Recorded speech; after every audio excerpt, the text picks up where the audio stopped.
I was offered a position as Associate Professor of Medicine and Chief of Scientific Visualization at Yale University in the Department of Medicine.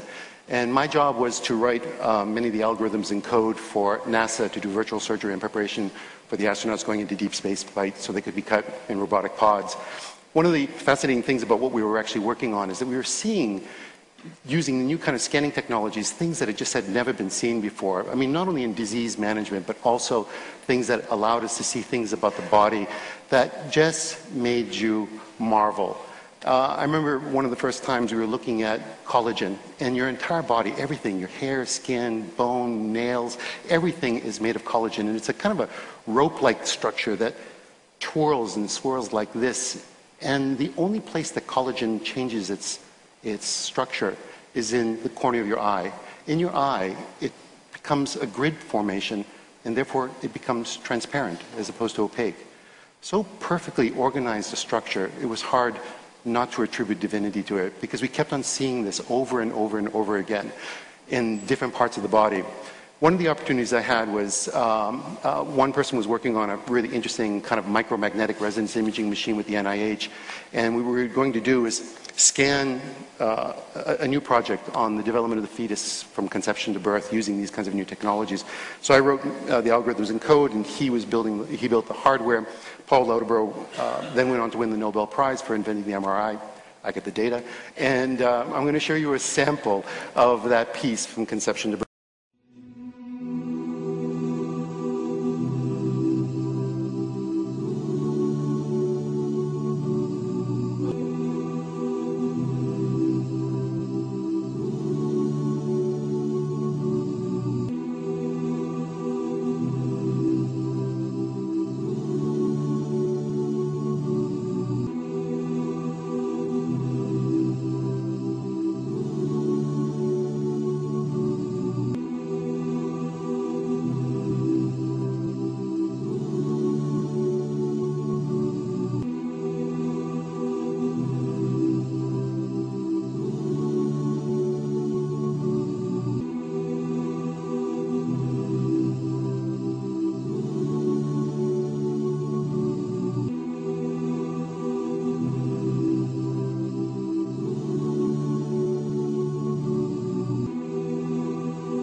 But as you can see, when you actually start working on this data, it's pretty spectacular.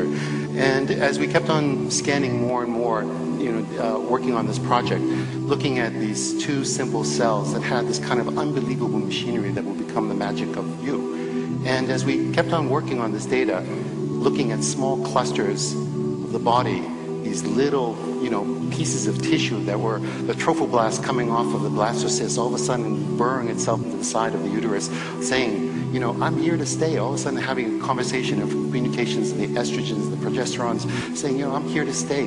Plant me, building this incredible trilinear fetus that becomes within 44 days something that you can recognize, and then at 9 weeks is really like a kind of a little human being. The marvel of this information, how do we actually have this biological mechanism inside our body to actually see this information? I'm going to show you something pretty unique.